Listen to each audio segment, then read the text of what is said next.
کاش کی شون میں وای پسند کی د جانان هر ارمان په می پورا وای د زړګي شین ګمبد می چیلی تل په هر آن نه بغم و نه هجران نه جدائی کاش کی شون میں وای پسند کی د جانان هر ارمان په می پورا وای د زړګي شین ګمبد می چیلی تل په هر آن نه بغم و نه هجران نه جدائی ارمان په مدینه کې اوسېدلې. الحمد لله رب العالمين والعاقبة للمتقين والصلاة والسلام على رسوله محمد وعلى آله وأصحابه أجمعين. ربنا ظلمنا أنفسنا وإن لم تغفر لنا وترحمنا لنكونن من الخاسرين. ربنا اغفر لي ولوالدي وللمؤمنين يوم يقوم الحساب. أما بعد فأعوذ بالله من الشيطان الرجيم. بسم الله الرحمن الرحيم. اول استفتاء دا د چې اقسام د یمین سودی الابتاء بتوفیق الله تعالی. قسم تر ټولو مخکې یو تقسیم هغه دا دی چې قسم سره بغیر الله اخی او یو قسم په الله. قسم بغیر الله چې سره اخی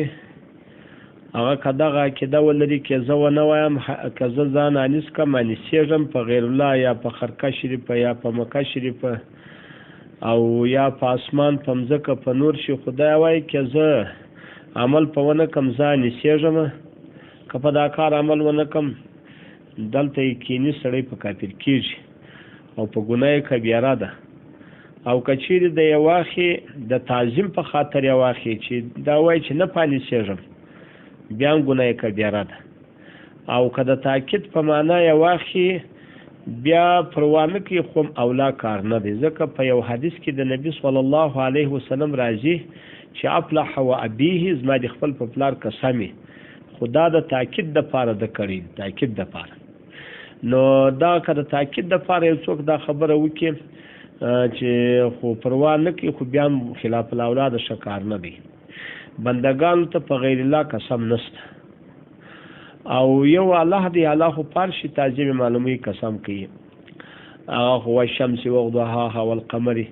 اذا طلاها والنهار په نور ځایو کې په نور و سماي ذات البروج په دې ګردو قسمونه اخی وصوافات په ملکو په نور شان باندې قسمونه اخی.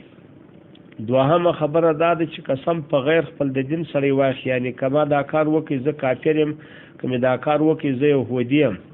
بیا کار وکي دا سره يهودي کېږي کنه يهودي کېږي. الابتاء بتوفیق الله تعالی کچېری دراولار کو صدغه عقیده وکي زه وکم بیا يهودي کېږم نصراني کېږم بیا یم وکي بیا یې کینه د يهودي کېږي او نصراني کېږي.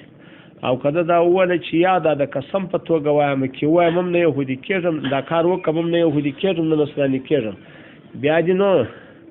هغه فدیه د یمین ورکي. او پالا قسم بیا چې سره اخی دا پر درې قسمه دی، یو یمین لغو دی، یو یمین غموس دی، یو یمین منعقد دی. یمین لغو هغه زموږ د امام صاحب پر مذهب یې درې تفسیر دي، د امام شافعي صاحب پر مذهب دغه دوه تفسیر دي، د امام شافعي صاحب پر مذهب یو تفسیر دی. که سړی بیا قصد دا وایي والله که دا شی بل رقمي والله که دا بل رقمي بالله که هغه پلانی سړی راغی والله که بل څوک یې دې ته یمین لغو وایي. د امام شافعي صاحب پر هغه پر مذهب او زموږ پر مذهب هم دا یمین کې دا یمین لغو دی. دوهم زموږ پر مذهب دغه یمین لغو دی چې سړی پر مضارع پر ماضي قسم واخی خو یېري څه معنی پرون ما یو کار کړی دی زه اوس قسم درته خم والله که مې کړی وي خو په یاد مې نه وي درواغ نه وایم دا مې یقین وي چې ما پرون نه دی کړی باره وایم والله که مې کړی دی یا مې پرون کړی وي زور ته والله که مې هغه کړی وي یېر مې وي یا مې پرون نه وي کړی زه ورته وایم والله چې کړی مې دی خو هغه زما یېر وي. ګوره خلاف یې ووایي پرون مې کړی دی زه هم نه مې دی کړی اوس قسم اخلم پرون مې نه دی کړی زه هم کړی مې دی خو یېر مې وي دا مې یمین لغو دی. دا د یمین لغو په دواړو اقسامو پر دې باندې هغه هېڅ شی نشته. هغه اولا کار نه دی سړی اخی خو هغه نور نه فدیه پرسته نه توبه غواړي هېڅ هم نشته او نو یو یمین غموس دی غموس ته غمس سمشتک دی غم د غمس هغه یا مفرد دی غموس دغه ته وایي د غمس خدی د غم سره علاقل دی مشتک مفرد نه هغه غمس غوټې ته وایي نو غموس هم هغه غوټې ته وایي مبالغه ده چې دی به خامخا په چا کې وي هغه به په دې اور کې وي په اور کې اول د واره په ګناه کې داخلېږي بیا په اور کې داخلېږي دلته په دغه کې مې خوله خطا وته هغه انشاءالله ته چې په پوهېږي نو دغه غمس دې غوټې ته وایي وا د واره په ګناه کې غوټه شي بیا په اور کې غوټه شي دا په حدیث مبارک کې د اشراک بالله سره په یو حدیث کې راوړل کېږي هغه په یو حدیث کې راوړي د اشراک بالله سره چې هغه اکبر د کبایر اشراک بالله دی او یمین غموس دی او نور مسره دی دا بیا دا د سړی پر ماضي قسم واخی خو په یاد وي پرون ما یو کار کړی په یاد مې دي نن قسم اخم چې ولا کې مې کړی پرون یو کار نه دی کړی په یاد مې دي نن قسم اخم چې ولا چې کړی مې دی دا ډیر سخت قسم دی خو پر دې باندې هم فدیه نشته دا څوک غواړي د دې دپاره صرف توبه ده پر دې هم فدیه هم نشته او بل شی نشته دا صرف توبه ده چې توبه به الله ته کاج لکه د نورو په حق الله کې چې قضا نه لري داسې ګناه کبایر لکه الله دې مسلمانان وساتي لکه جنا وکړي بیا خدای ته توبه کاج صرف توبه ده بل شی نشته دریم یمین منعقد دی یمین منعقد دغه ته وایي چې پر مضارع سره قسم واخلي چې والله که دا کار وکم او برای وکړي یا والله چې دا کار وکم برای نه وکړي پر دغه باندې څوک شته هغه دا فدیه شته د فدیه خبره به نو وروسته وکړو دا خو اول سو اقسام د یمین سوه دوهمه استفتاء یمین تداخل خوري که نه خوري الافتاء بتوفیق الله تعالی بعض علما وایي یمین تداخل خوري تداخل معنا ده که سړي شل قسم اخیستې وه یوه فدیه چې ورکړي بس هغه فدیه باندې غاړې خلاصېږي هغه یې دا رقم وایي بعضې یې هغه د یوه پیل وایي که پر یوه پیل باندې سړی قسمونه واخلي یوه ورځ بله ورځ ولا که دا کار وکړم په یو مجلس کې هم واخلي په ډېرو مجلسو کې دا یو کار یادوي ولا کې واخلم دغه تداخل خوري او که پر دوه پیله وي بیا نه خوري بعضې داسې وایي که چیرې هغه د نفي قسمونه و جلا تداخل خوري د اثبات له جلا تداخل خوري د اثبات له دا معنی چې زه دا کار کوم ولا چې دا کار وکړم ولا چې دا کار وکړم ولا چې دا کار برای نه وکړي هغه هر څو قسمونه چې پر هر څو پیلو باندې اخیستې وي خو بیا دا ګر تداخل خوري یوه ده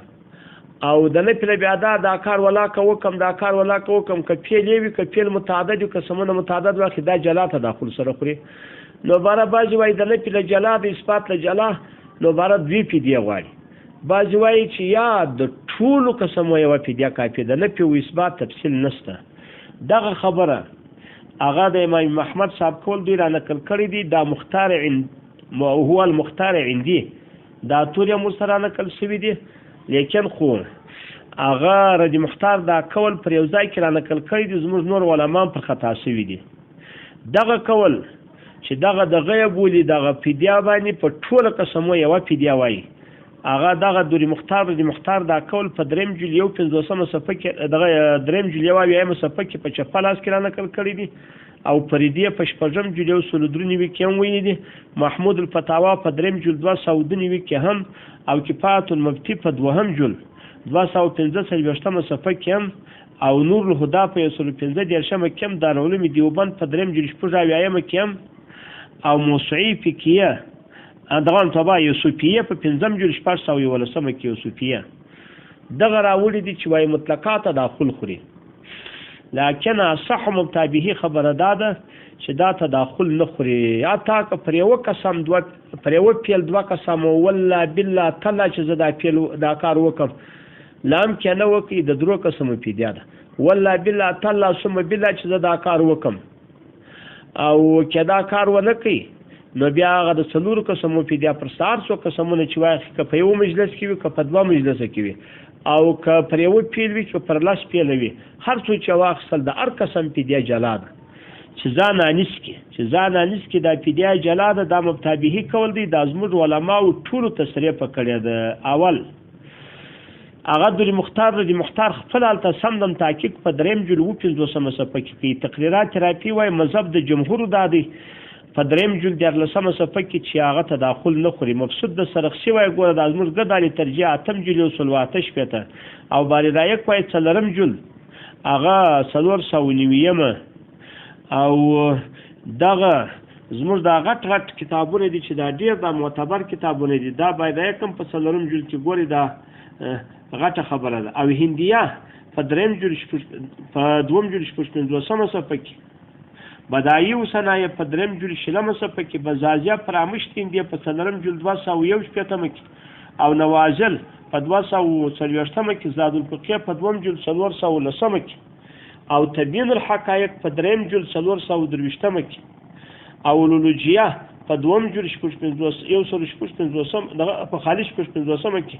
او مجموع الانور ملتقى العبور په 3 جلد 216 کې تحتوی د دوری مختار په 2 جلد 390 کې